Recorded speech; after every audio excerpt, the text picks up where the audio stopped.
Thank you very much. Good afternoon, everyone. I'd like to call the meeting to order and acknowledge that we're in Treaty 1 territory, the home and traditional lands of the Anishinaabe, Ojibwe, Innu, Cree, and Dakota peoples in the national homeland of the Red River Métis. Our drinking water comes from Shoal Lake 40 First Nation in Treaty 3 territory. My name is Lynn Nesbitt, and I'll be chairing today's panel. Joining me on the panel and in our boardroom today are Robert Kraus and Gisela Rempel. Our administrative personnel are Fran Pakoto and Twinkle Sharma, and our assessor is Matthew Harling. We'll be hearing applications for revision of the assessment roll in accordance with the Municipal Assessment Act. The matters for which revision is requested have been described in each application, and we will limit discussion to those matters. The statements that are made at this hearing are sworn testimony, and anyone speaking to the matters must be sworn in. Be advised that comparisons of assessments of properties are not considered evidence of market value by the Board of Revision. The Board of Revision is appointed annually by Council and is independent of it and the City Administration. It makes its decisions on the basis of the evidence provided at this hearing and issues a written order that will be mailed to all parties as soon as possible. Please note that the board's decisions with respect to an application may be appealed to the Manitoba Municipal Board if the matter pertains to assessed value or classification, or to the Court of King's Bench if the matter pertains to the application of exemptions from taxation. Should you wish to appeal, information on how to do so will be included with the board's order. With respect to the hearing process, I will confirm the points of appeal with your property to be addressed with each applicant following the swearing in. We will then have the assessor's testimony, followed by questions that the applicant may have, and then the applicant's testimony followed by questions. Each side will have an opportunity to summarize if they wish. Once all of the evidence about an application has been brought forward, the applicant may leave. The process will repeat for each item on the docket today. The session will close after all the applications have been heard, and the board will deliberate in private and make its decisions. You will receive the board's decision by registered mail as soon as possible. As information, all public hearings are live streamed, recorded, and will be part of the public record. We will be hearing items 2, 4, and 9 on our docket today. Ms. Pakoto, please affirm the assessor's and applicant's testimony. Mr. Assessor, please state your full name. Matthew Harling. Do you affirm that the evidence you're about to give at this hearing is the truth, the whole truth, and nothing but the truth? I do. Thank you. Mr. Applicant, please state your full name. Marcelo Navarro. Do you affirm that the evidence you're about to give at this hearing is the truth, the whole truth, and nothing but the truth? I do. Thank you. Good afternoon, Mr. Harling and Mr. Navarro. I see that there is just the 3 items, item 2, 4, and 9 on our docket, and that all of those are appeals of the assessed value of the property. Is that correct? Madam Chair, I have actually something to state. So we were waiting on confirmation of acceptance of an agreement with the assessor on 339 Archibald Street. Okay. And it just came in like about 30 seconds ago. So I have a signed agreement here, which I can give to you.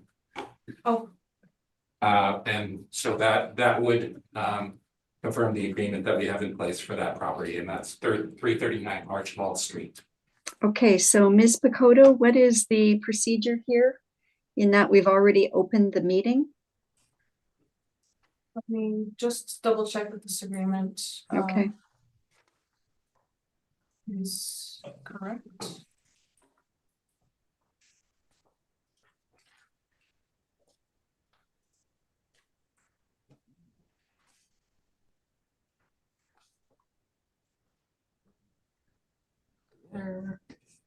Okay, everything seems to be in order here, so I believe I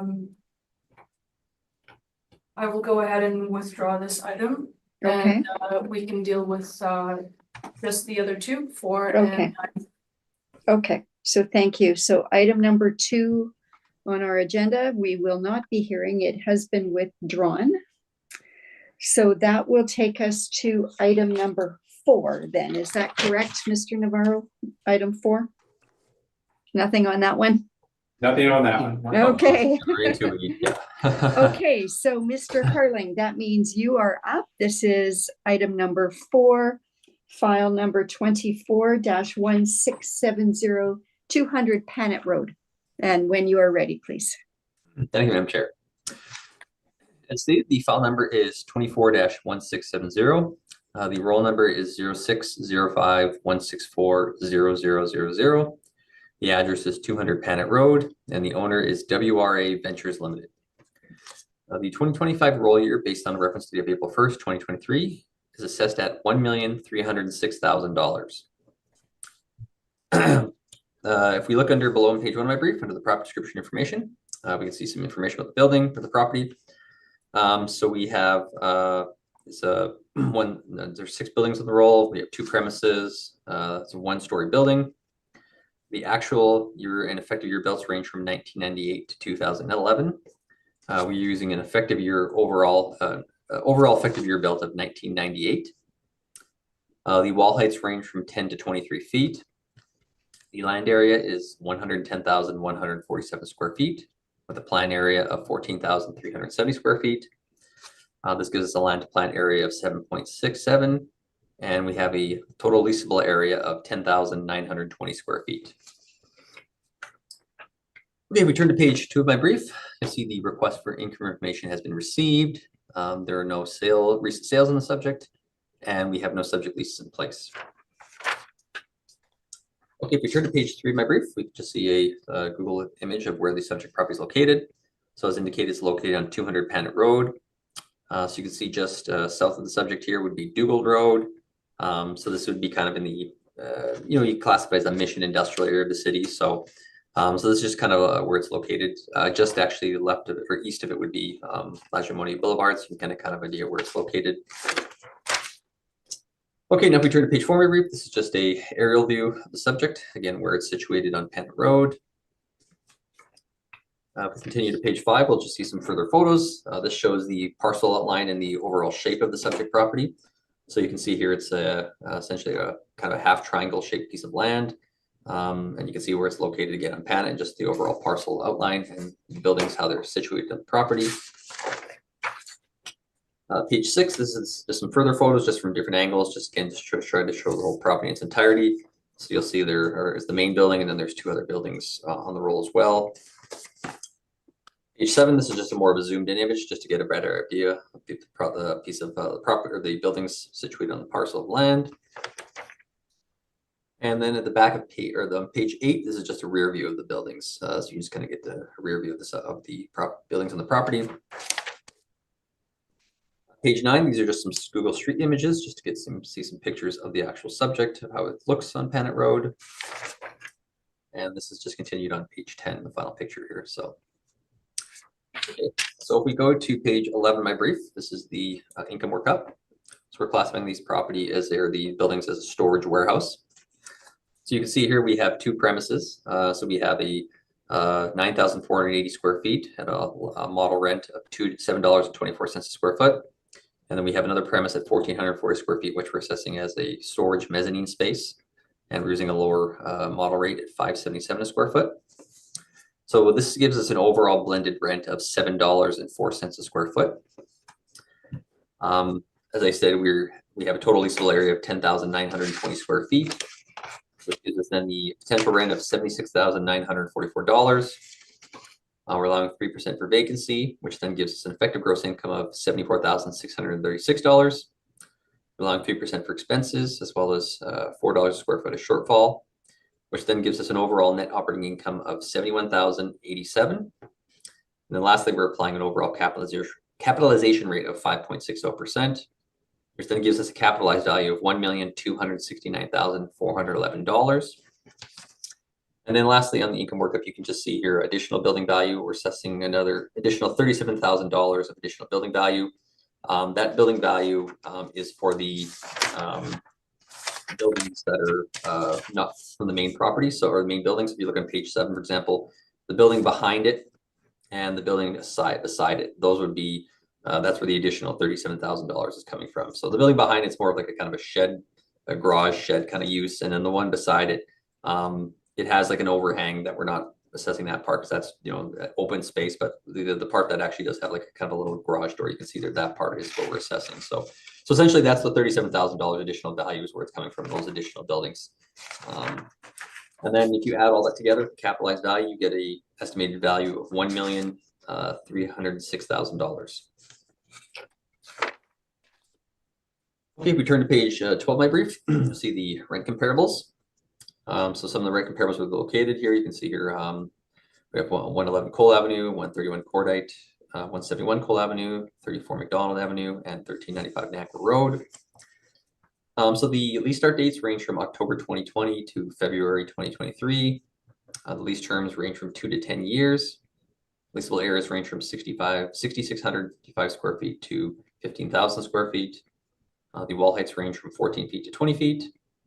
The effective year belts range from 1977 to 1986. And the net rents in place range from $6.68 a square foot to $13.50 a square foot. So I believe the subject property, based on its size, wall heights, age, and the model rent in place, brackets the comparables here I've shown. Okay, now if we turn to page 13 in my brief, as indicated, we are applying a 5.60% cap rate. So this still falls within the 28th percentile of what the city of Winnipeg applies for cap rates. We look at some of the outside sources. It does fall within some of the ranges of some of the outside sources. It is slightly lower than one of the outside sources, but it does fall within the range. So some of the factors that would derive the cap rate would be the fact of the age of the building, the size, the wall height. Another factor would be typically you'd say we would look at land to plan ratio. However, I'm mindful of the fact of the shape of the property, so that would be slightly it's an irregular shaped piece of land, so we're not assessing any additional land value or excess land value. So we're mindful of that. But again, factors that would derive the cap rate would be age, size, location, wall height, those factors, all the factors of the building and the site or its location, and those factors. So that's the cap rate the model cap rate that's been applied here. If we turn to page 14 of my brief, this is just some information about some municipal assessment act reserves.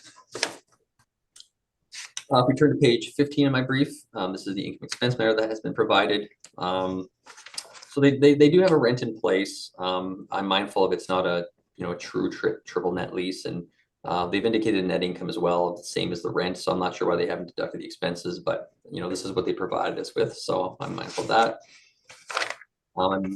If we go to page 16 of my brief, this is just the second page of the income expense matter that's been provided. Now if we turn to page 17, this is just some information regarding the building sections. So just to give you an idea of the different buildings on the roll or assessment. So you can just kind of see here like the different buildings when they were built, like the different ages of them and the different sizes. That's which makes up the total area. So you can see here they range from like 1998, 1999. At the bottom here we have one from 2011 at 1,400 square feet, 12-foot wall heights. Then page 18, we have a number of other buildings here, the 2006. I believe these are the detached structures that are the 2006 ones that I spoke to, or adding the additional $37,000 in building value. So this just gives you a breakdown of the different ages of the buildings and how we came up with the effective age. So, and then lastly, just on page 19, there was a recent permit's been taken out for just some constructing an addition. So looking at the current physical condition or for current physical use. So there is a permit out to add an additional second floor to the existing space. So just kind of showing that. So page 20 and 21 are just the floor plans that were for that addition in the main building. So you can see the page 20 is the main floor, and then page 21 is the second floor. And then if we just turn to page 22 of my brief, this is just a section view of the building at the top. And then at the bottom, page 22, this is just a site plan just to show the building and all the subject of the property and all the buildings that are situated on the site. So that will be something we'll have to address when that is complete. So that being said, I believe that concludes my presentation, and I'm open for questions. Thank you. Thank you, Mr. Harling. Mr. Navarro, questions for Mr. Harling? Yes, Mr. Harlan, based on the comments that you made that there is a pending supplement fee for this property. Yes, there will be a pending, correct, yes, at some point, yeah, when it's completed. So, and that will be issued, I assume, sometime in 2025. Yes, once when it's, I don't believe it'll be complete this year, so most likely sometime in 2025, yeah. So that's my only question. Thank you. Thank you very much. Mr. Kraus, questions? Just if you could redirect me to the cap rates that you're relying on. It's the industrial. Yeah, it'll be under the Or- industrial property type, if you will, yeah. Industrial A or B, or does it matter, or? I mean, like, you know, when you look at A and B, A would be of like maybe, you know, of newer, higher quality. I guess that's one way if you wanted to decipher it. So, so there's going to be some ranges between cap rates in that nature, obviously. So, yeah. Thank you. Ms. Rampol? I'm just wondering, I thought I heard you say that you're considering the estimated year built to be 1998.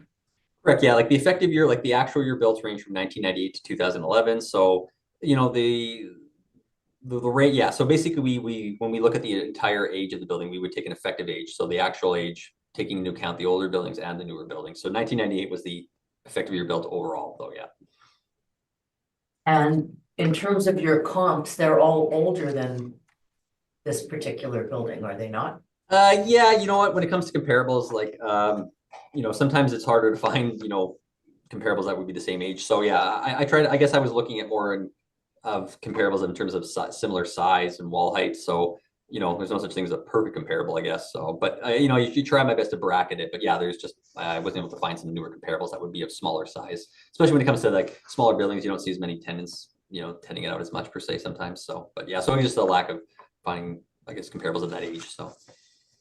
Thank you. That's all my questions. Thank you very much. I also have a question about your cap rate, Mr. Harling. So I know the assessment department doesn't make a distinction between type of industrial.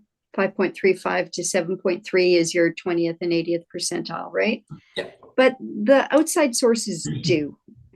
And so I like to try to see how your cap rates fit within the outside sources, depending on the type of building. So industrial A and industrial B, and tenant A, multi-tenant, there are differences in the cap rate. So what would you say this would be? If you were pointing me to a type of building, what kind of building would it be categorized as? You know, like, I mean, I'm mindful of the fact that we show the outside sources. Like, one thing I'll say is about the outside sources, I can't speak to what sales they use to derive their cap rate, so I really can't speak on that. You know, I mean, like the fact of the building, I said the ages range from 1988 to 2011.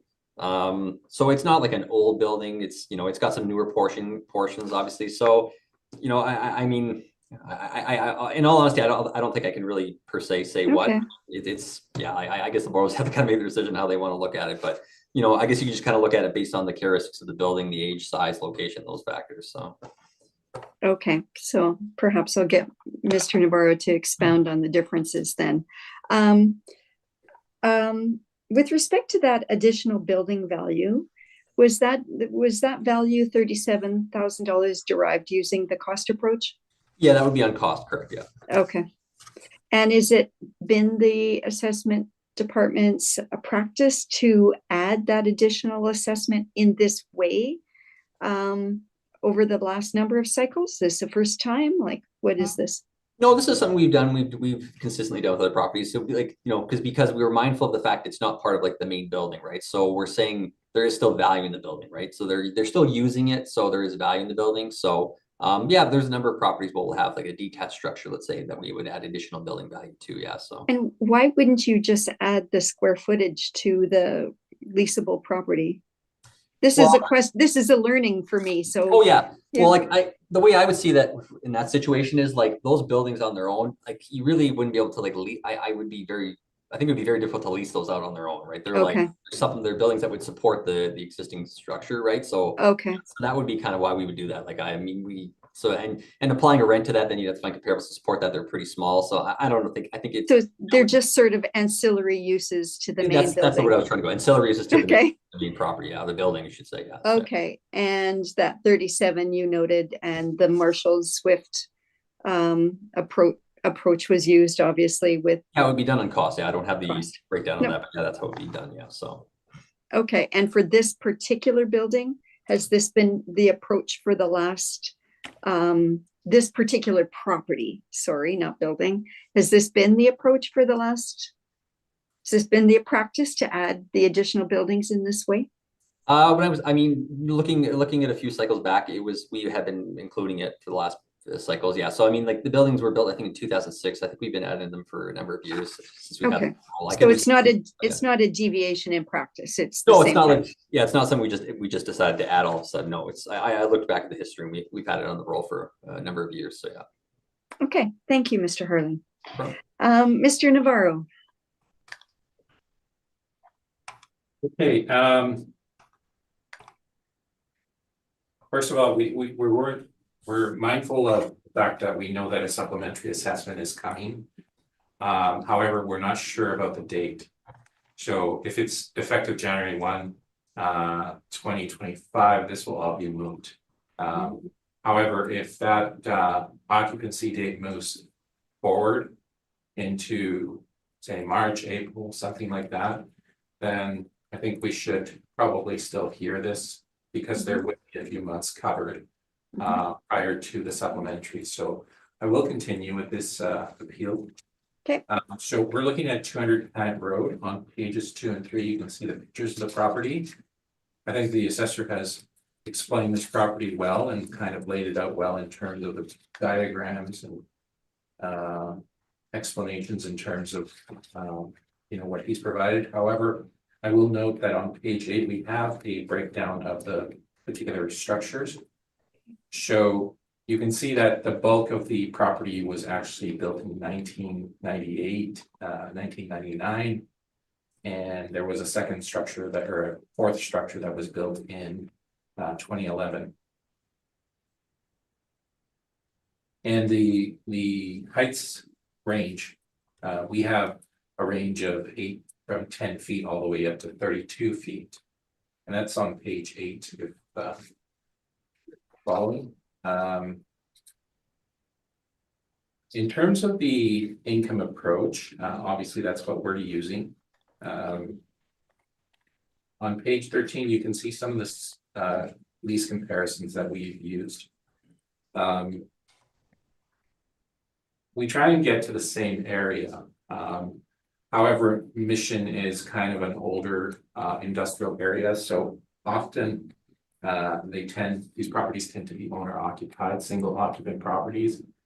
So we still try and stick to that St. Boniface area, but we do recognize that in some cases we're going into the newer areas of St. Boniface industrial. So we have a set of comparisons 1 through 7.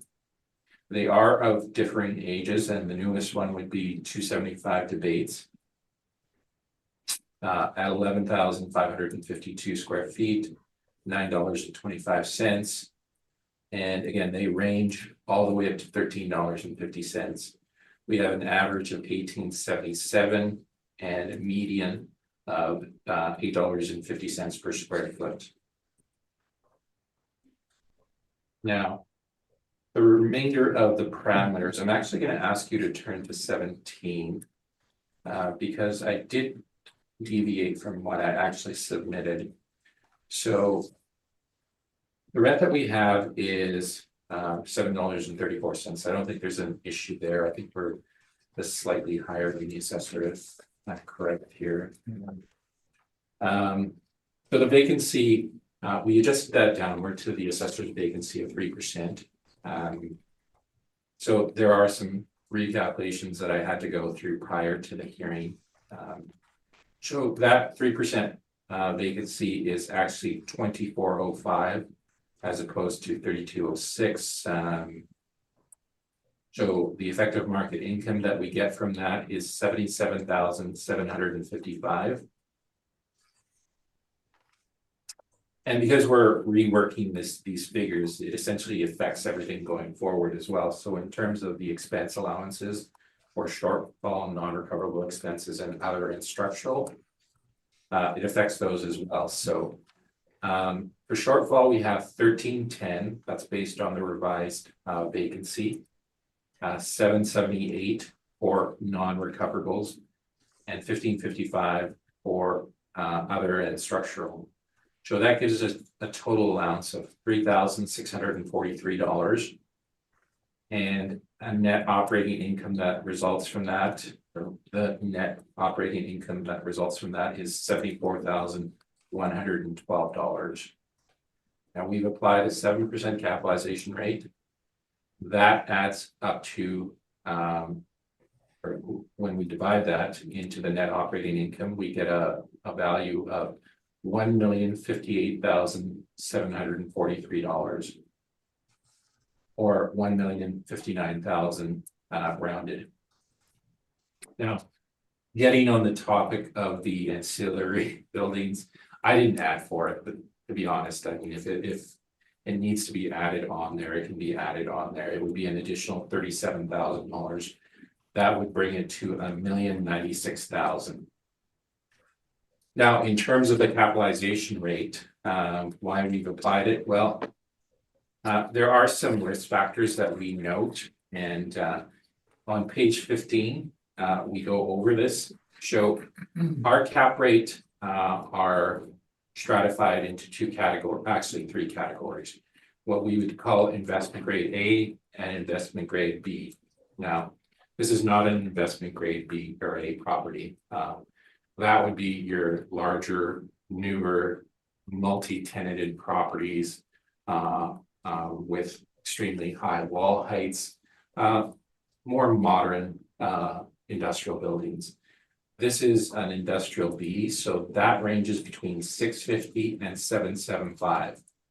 Now we've put the cap rate at 7%, noting two particular things. One is, well, first of all, the location of the property, which is Mission Industrial, which is an older industrial neighborhood, typically not as well suited as the newer areas, which actually are kind of more situated in or closer to main thoroughfares.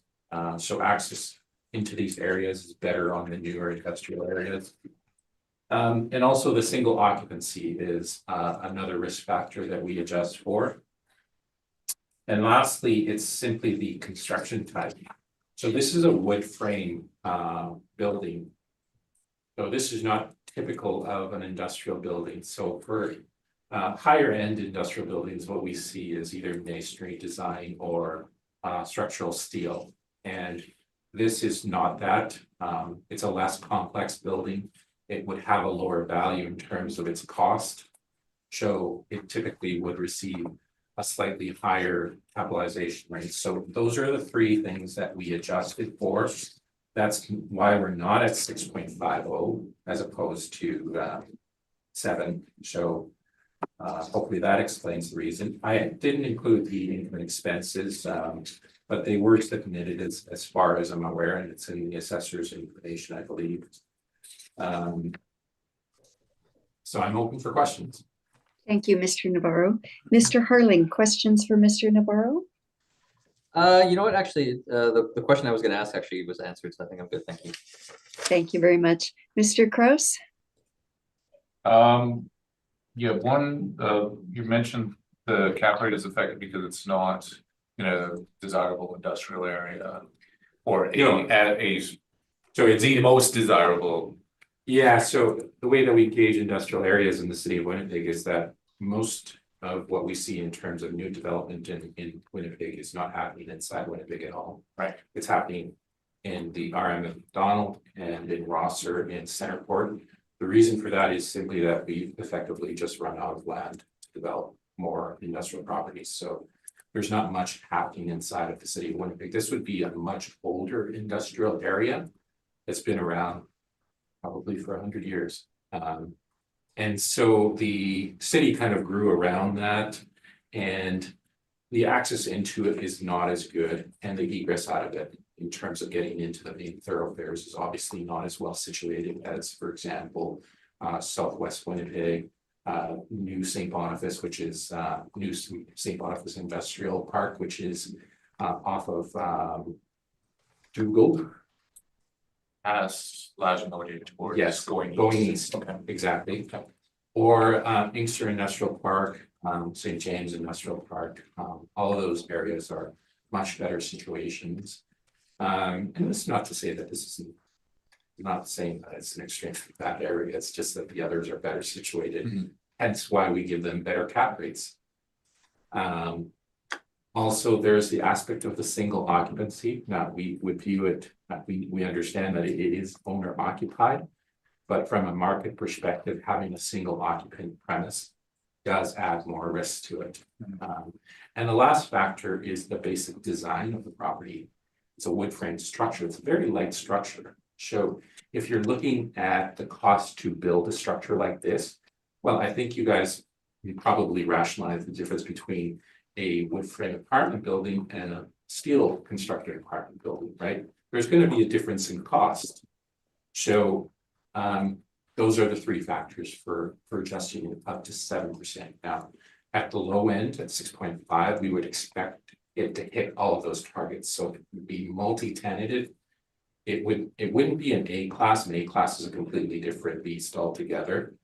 But it would be multi-tenanted. It would be steel structure or masonry design, and it would be probably located a little bit better. It wouldn't be in mission industrial essentially. Thank you. Those are my questions. Thank you. Ms. Rempel?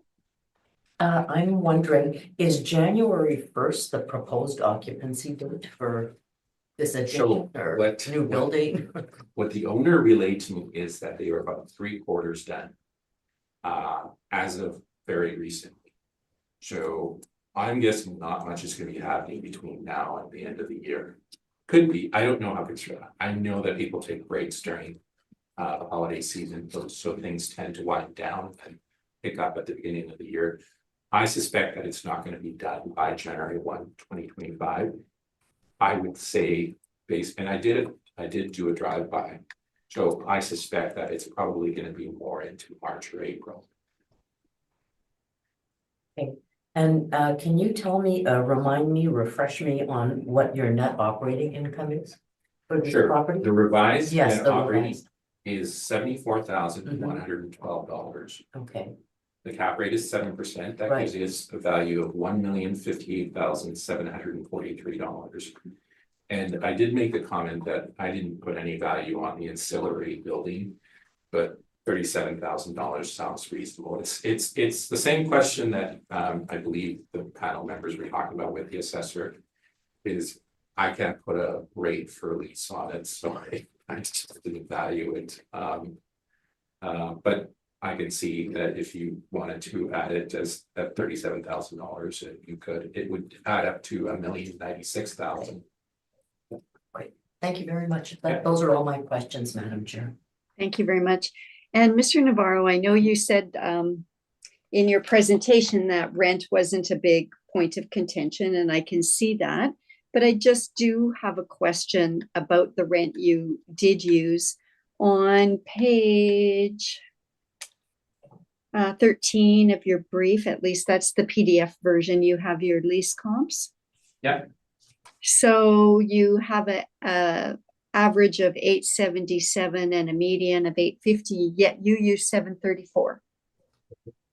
So I kind of led into this during the conversation with the other two panel members where I actually spoke about the quality of construction of this property.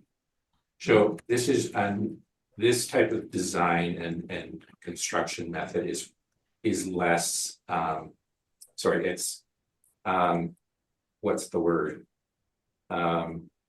It's not as expensive as the other types of construction methods in terms of steel or masonry design. So the properties that we're looking at in the chart are all those things. They're either steel or masonry design. They're not a simple wood frame structure like we have in the case of the subject. Okay. So we would We believe that because the building is not as sophisticated as the others, it would achieve a lower rent. Okay, Um, so that information though is not reflected in your table, right? No, I mean, that's kind of one of those decisions that you have to make simply because we just don't run up against many of these types of buildings. Okay, Most industrial buildings are either steel or masonry. We don't find Yeah. too many wood frame industrial. Okay. Okay, that's fine. I just wanted some clarification. I note from your presentations that the rental rate isn't a huge issue here, so, but it was just a question I had. Before we finish with this item, Mr. Harling, would you like the opportunity to do a summation? No, I'm good. Thank you very much. And how about you, Mr. Navarro? I'm good, thank you. Okay, thank you. So then let's move on to item number 9 on our agenda. That's file number 24-2366, 196 Paquin Road. Mr. Harling. Thank you, Madam Chair. As mentioned, the file number is 24-2366. The roll number is 0605309800. The address is 196 Paquin Road, and the owner is Master Feeds Incorporated. The 2025 roll year, based on a reference date of April 1st, 2023, is assessed at $1,723,000. Look under page 1 of my brief, under the prop description, we'll see the building information about the subject of the property. So we have, that's a 1-story building, the one premise. The actual year built and effective year built range from 1989 to 1990. We have an overall effective year built of 1990. You can see the wall heights are 15 to 65 feet, which I'll get to. The land area is 62,932 square feet with a plan area of 10,760 square feet, which gives us a land to plan area of 5.85. And we have a leasable area of 10,760 square feet. Okay, we turn to page 2 of my brief. We'll see the request for information have been received. There have been no recent sales on the property, and we have no subject leases in place. Okay, so we turn to page 3 of my brief. We can see where this subject is located.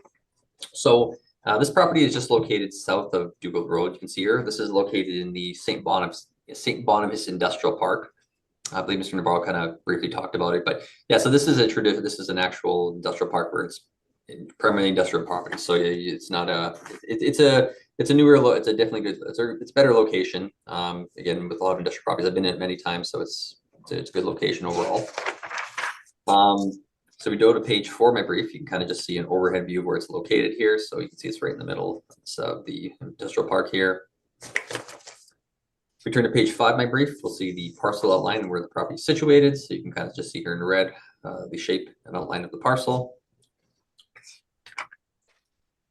If we continue to page 6, this is just a more of a zoomed in photo, just to give you a better idea of the property. Page 7, this is just another view, just further out, again, just to show the overall shape. Okay, page 8, this is just a view from the facing Debate Street where the subject's located on. And you can see here, like there's obviously the 2 buildings here.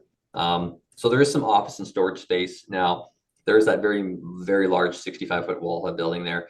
I believe the Master Feeds is as I indicated, as the owner occupying that space. And apologies. So essentially, yeah, they essentially what they do is they serve livestock and poultry processes with research based in like animal feeding solutions and such. So, so I've never actually been in that building. I've driven by it many times, but I think they use it some for like, it's kind of like a grain situation. Like I said, I can't speak to, maybe Mr. Raw has some more information on it, but it is an anomaly, right? I'm mindful of the fact you're not going to see too many wall heights at that height. So we're not, just to give you some idea why it's, the situation of why it's so tall. So, but if we go back to page 9, there's just a further photo of the subject. So you can see here the different, shapes and buildings here. So they have the office space and storage space, and then that massive, the 65-foot wall height building there. Then we turn to page 10 of my brief, you'll just see another photo just from a different angle. So, okay, so turn to page 11 of my brief. This is the income workup. So you'll see this is, we classified as a storage warehouse.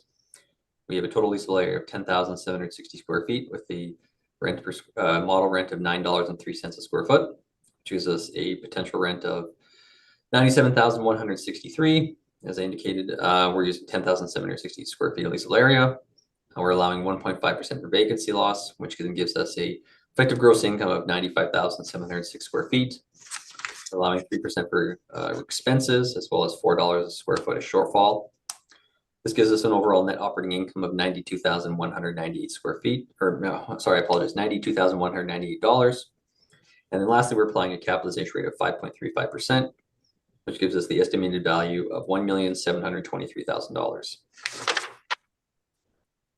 Okay, we turn to page 12 of my brief. Some of the rent comparables here I've shown here. So, I have 1, 2, 5 rent comparables here. So they're located. Some of them are a bit further away than from the subject. My mind here. So we have Century, Omens Creek. This is also an similar industrial park.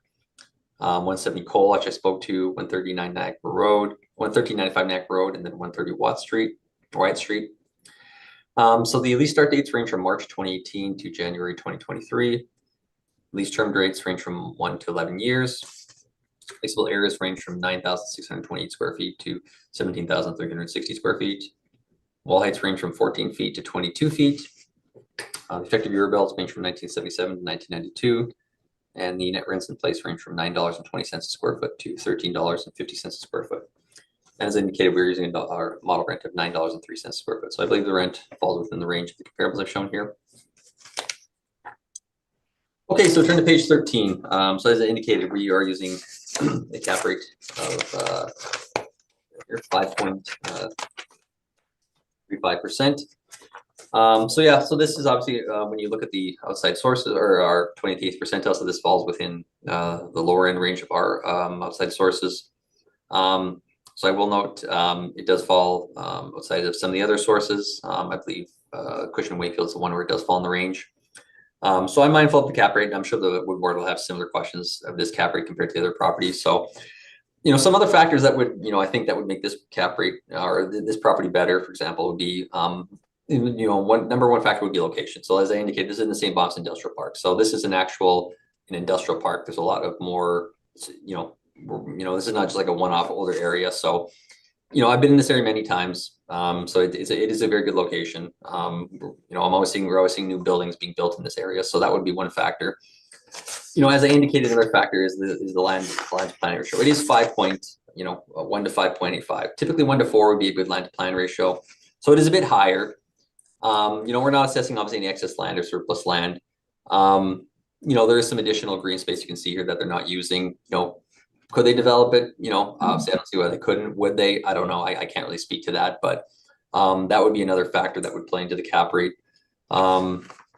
You know, again, size too, you know, again, being a 10,000 square foot building, you know, there's always less risk involved in a building that's smaller compared to larger. Like I said, it does have some office space and some warehouse space. I haven't physically been in the building, so I can't speak to the interior inspection, but you know, so those would be some of the factors that would derive the cap rate. So, you know, I'm mindful of the fact of, you know, when we're looking at when we're comparing the other property to this one, you know, this is it is a slightly older building compared to the subject, but you know, it's not I wouldn't say it's not like a wood frame building or metal building. It's actually more of like a traditional. You can see we have a construction class of masonry bearing walls, so this would make it a bit better of a building. So those are all the factors that we would derive cap rate. Okay, if we turn to page 14, there's just some information, some Municipal Assessment Act deserved information. Page 15 of my brief, the income expense matter they provided. It is fully owner occupied, so there is no lease in place. This continued on page 16. And then lastly, on page 17 of my brief, this is just a floor plan. I apologize, it's a little crude here. I was trying to find something more recent, but this is what I had on file.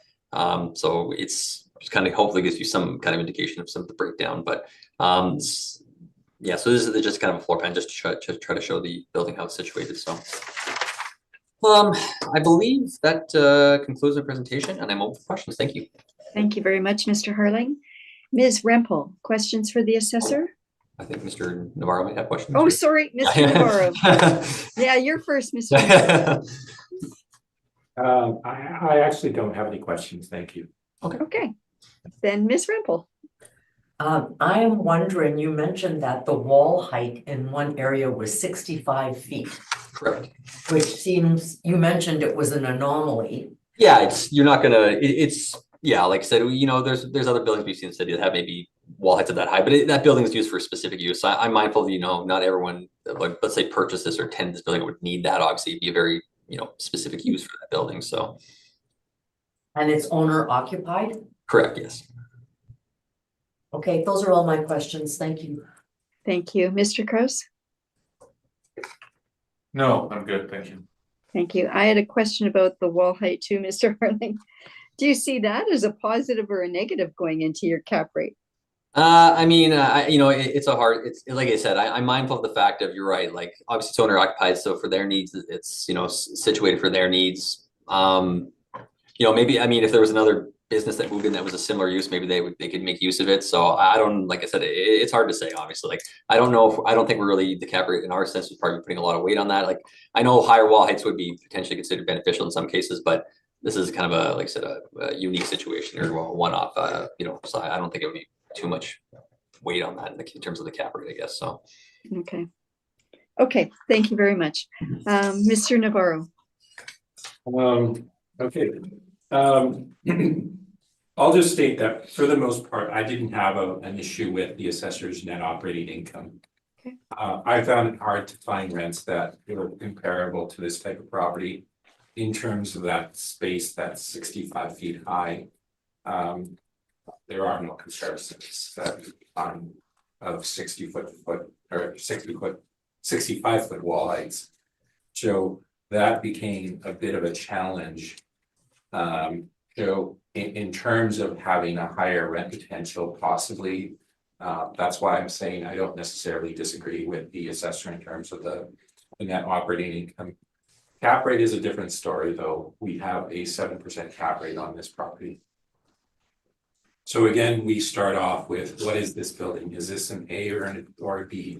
We consider this a B. And so our range, as we've noted before, is between 6.5 and 7.50 for the B.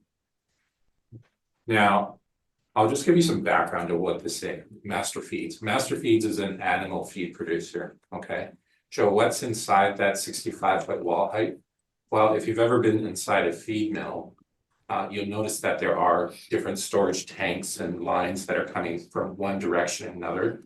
So multiple tanks, and basically from these tanks, they're combining different nutrients together to basically form some type of feed.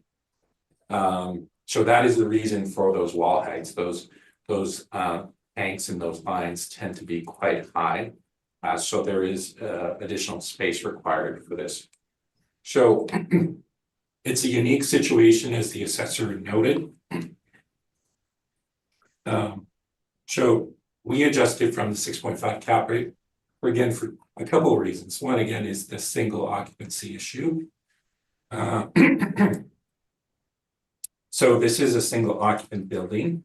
Another thing is that we noted is that there is a restrictive covenant on this property. And basically it restricts any type of future feed use.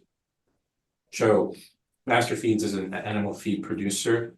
You can't be an animal feed producer and go in this building and take over. That is the restrictive covenant. So that is one of the reasons that we made the adjustment on the property itself up to 7%. Now, is it rare to see this type of thing? No. We actually had a conversation with them afterwards, after we'd submitted. So, but sure enough, I mean, it's there. There is a restrictive covenant on this property.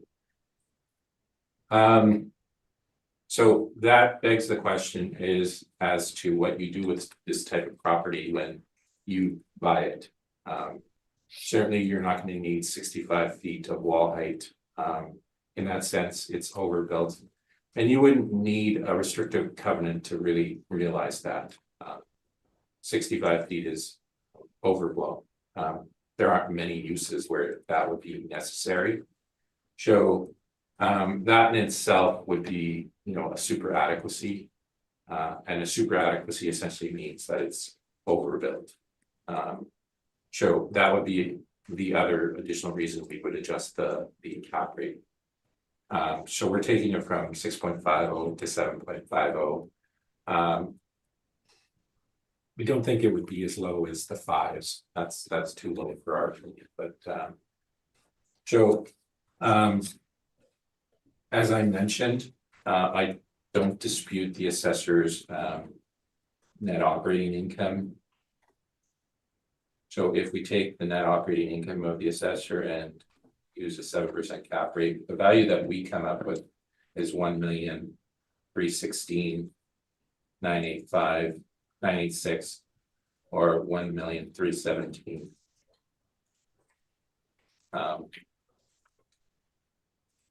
So that's what I think would be fair. Beyond this, I don't have any additional materials. So I'm open for questions. Thank you, Mr. Navarro. Mr. Harling, questions for Mr. Navarro? I think Mr. Merrows had kind of explained this position pretty well. I guess just one quick question was, I know you explained kind of the situation on the cap rate. So I just noticed on page 12 of your brief, you did supply some cap rates, I guess just some, I'm assuming like, sample cap rates. So where was your cap rate that you applied based on any of these cap rates that you've shown in here, I guess, or is it just like based on some of those issues you were considering, I guess? No, I think those cap rates would be more appropriate. As you can see, 2 of them are for larger buildings, right? Okay, yeah, I see that exactly. Yeah, so yeah, and one is 121,000 square feet. So these would be probably buildings that are kind of in the more the A category, maybe not the Mission one, but the Warman Road one. And the other properties would kind of be the B range. So no, I wouldn't compare this to the other properties simply because it's too unique. Okay, that's the only question I had then. Thank you. Thank you, Mr. Harling. Ms. Rempel, questions for Mr. Navarro? Thank you. My questions have been answered. Thank you. And Mr. Kraus. Yeah, just your vacancy rate, you're in your brief, you had 4%, city has 1.5, doesn't matter, it's not. It doesn't because I'm agreeing to their net operating. Okay. Yeah. And then with the restricted covenant, just from my own personal knowledge, that was put in place by the owner, or how did that, okay. Yeah. And So you can operate they Master can Feeds operate. can operate a feed mill out of there, but nobody Whoever else. they sell it to can not. Yeah, exactly. And is like, excuse my ignorance, but is there any way that a future owner can remove that restrictive covenant? I'm sure maybe money could probably change their minds. Okay. That's the only way I could see it being removed. Through paying the owners, I see. An inflated price simply just to get that covenant removed. Okay, and there's no other, no other. I don't think so, no. Thank you. I had questions about the restricted covenant too. Can owners just do that? Find a future owner? I can read it for you. It's not in my evidence, but I spoke to it, so I can read what it says. If you could. Okay. Restricted covenant. Prior to the 50th anniversary of the closing date of the sale of the property or any portion thereof shall not be used or in connection with the manufacture, sale, or distribution of animal feeds, animal nutrition products, and or feed supplements for commercial or hobby livestock producers without the prior written consent of vendor. Purchaser agrees that it shall not use or permit the property to be used in connection with the manufacture, sale, and or distribution of animal feeds, animal nutrition products, and or feed supplements. And purchaser further covenants that and agrees that it shall not sell, transfer, lease, sublease, or otherwise dispose of the property or any portion thereof for use in connection with the manufacture, sale, and or distribution of animal feeds, animal nutrition products, and feed supplements by any of the by any of the property for a period of 50 years, and that on or before closing, a restricted covenant to this effect shall be registered against the title to the property. Purchaser and vendor agree that all restrictions contained herein are responsible and valid. That's what it says. So this is the current owners Yeah, would be binding any future owner that they've not yet sold to, by the way, right? Yeah. that's right. Any potential new owner. Yeah. And this type of instrument would be registered on the title. Yeah. Is this like a normal thing? No. No, And- I don't think that this actually happens very often. It actually happens more often with, for example, access into sites. For example, if you have a property that's landlocked and you Right. need access into it through another property, those covenants sometimes are registered on the title, allowing for the use of the property to actually enter another property that's landlocked. But covenants on title like this are rare, I think. Yeah, and so why would an owner who's selling the property and no longer in that business want to do this? A good question. I think it's just to protect their interests, because I think, you know, whether they are in this building or not, they probably would exist in some way or other form in another building.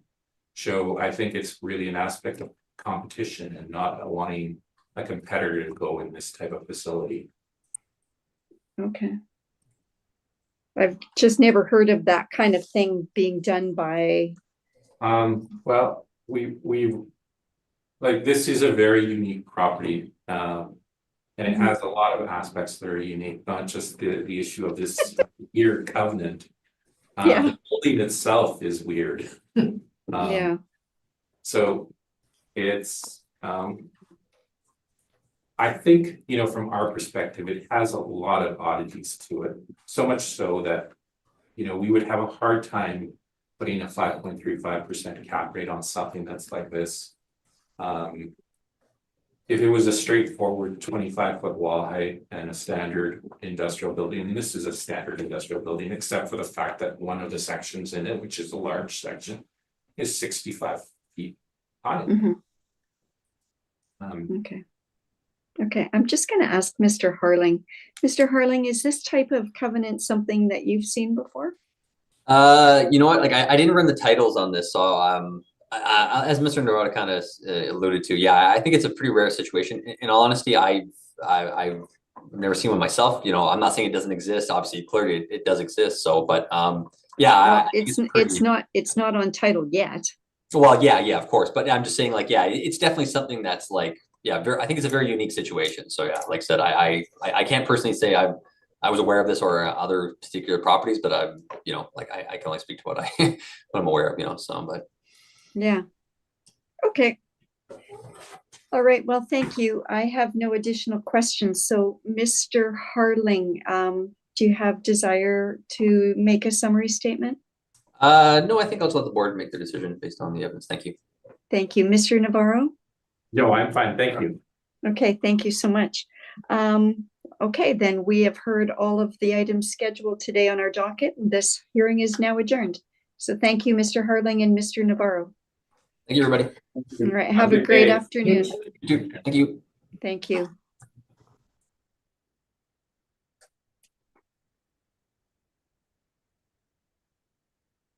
Now you have to brave the cold walk back. Is it far? Well, it's just the Richardson building, Oh, okay, but just coming here, I was really cold. because of the northwest